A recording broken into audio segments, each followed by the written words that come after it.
Hello guys, welcome back to another video. It's been a long time. It's been about 3 months since the last video we made.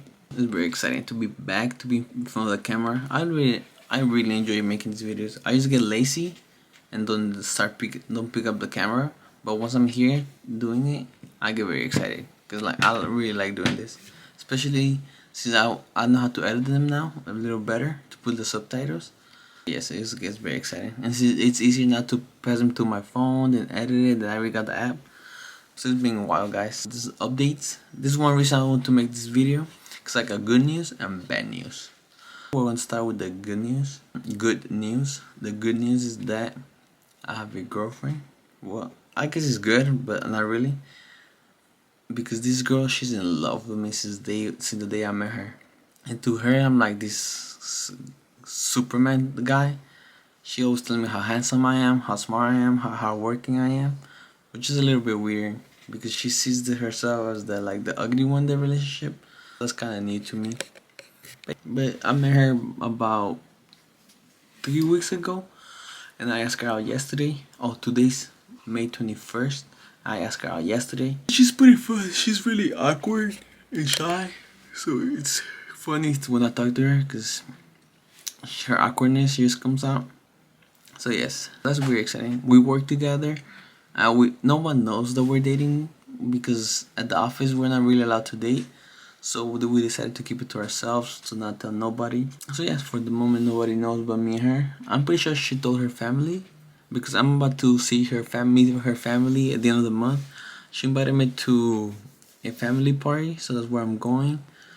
So that's pretty exciting. Our first date was at a church, and I got her some flowers. Cause apparently she never got flowers, so I keep getting her flowers every time I can.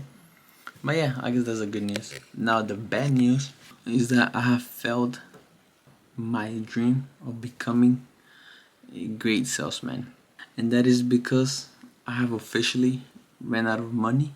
So now I have to go back to the warehouse to get some more money so I can go chase my dream again.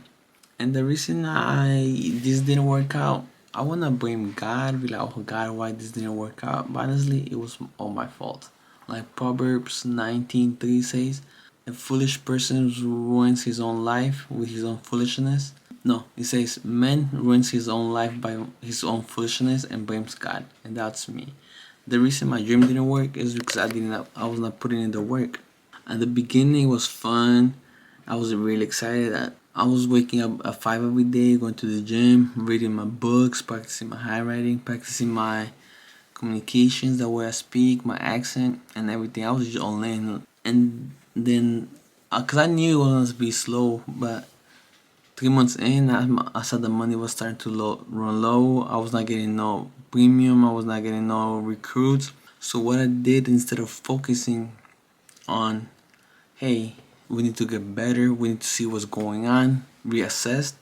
No, what I did, I started self sabotaging because I was making videos consistently, and I also stopped doing that. So what I stopped waking up early.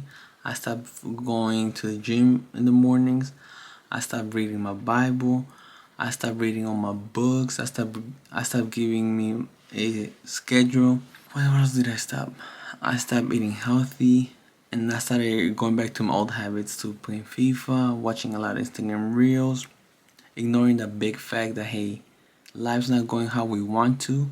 So what we should do, we should regroup, reassess, stick to the habits that are helping us, like reading. Cause I was reading like 4 books at a time. Now I'm barely reading any. I was waking up early.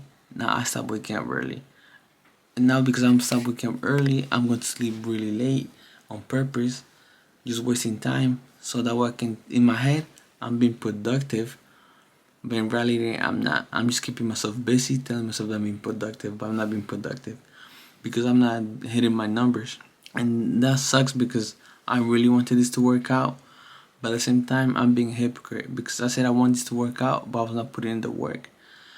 And even though I'm not getting no results, now I'm not even getting no personal results because in my head I was like, hey, at least our job is not working, but at least we're improving. But we even stopped doing that because we started self-sabotaging. Like I said, I stopped going to the gym. I stopped taking the gym serious.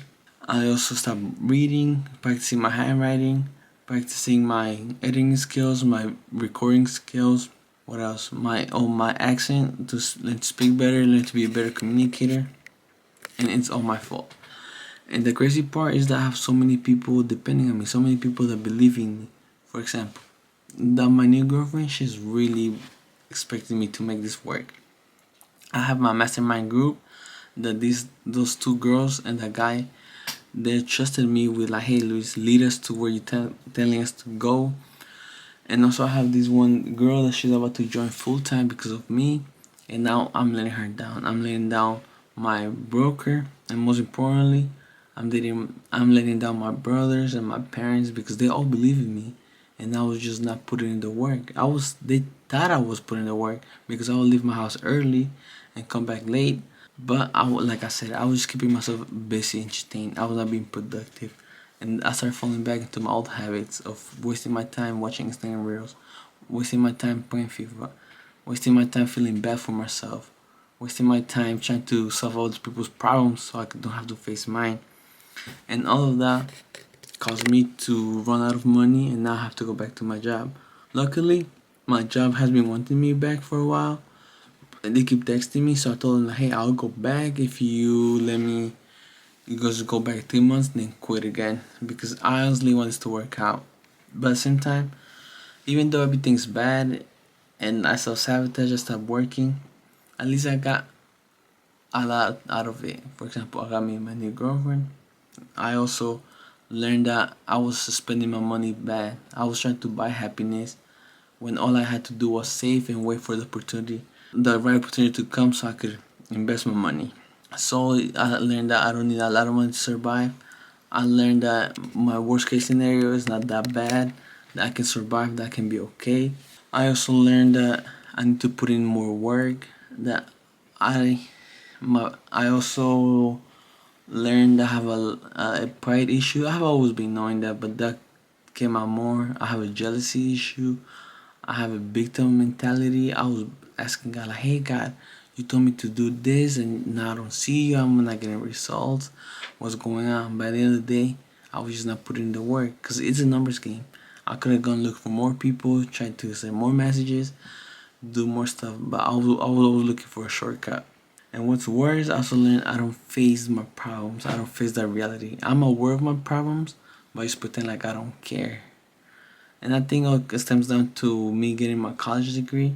And that everybody says a big achievement, but it's not because I was trusting God to be like, hey, God, you're gonna come through with me and I'm gonna be able to get a good job. And because I already put in the work. And when He didn't, I'm like, wow, nothing works out. Like, why doesn't He like me?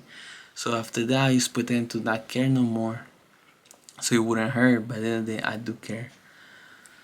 And it's more. I learned way more stuff. I also learned more about being more disciplined, about talking to people, about how be more persuasive, about what it means to actually chase your dream, about how much freedom you have when you're your own boss. Because now that I'm gonna have to go back to the warehouse, I'm thinking like, wow, I'm gonna have to get up at a certain time, be there at a certain time, get out at a certain time, and I don't have freedom no more. And honestly, I didn't know how big that was until I experienced it by myself now. And it's great, guys. When you're your own boss, yes, you're working 100 hours, but they're your hours. You get to pick up those hours. So what I'm gonna do now, I'm gonna go back to the warehouse, get back on making money, save my money, actually be smart with my money this time. And that's one of the biggest lessons I learned. And also stick to actually learning about God and getting close to God because I want Him, not what He can get for me. Because I will get close to Him because I want Him to bless me to be better than everybody. But I learned to humble myself down. He has a plan for me. I have to trust Him. I have to put in the work. I need to stop looking at other people because, like I say, comparison is a thief of happiness. And I was doing that loud. Like, hey, how come he got this? How come he got that? I'm doing the same. How come I don't get that? But yes, this is a tough lesson, a tough pill to swallow, but I had to do it. And even though I wish I did it earlier, at least it's now. At least I'm 27, so at least the 37-year-old version will be like, hey, at least we did it already. So So I'm very excited. I want to start posting more. So I'll see you guys soon. Thank you.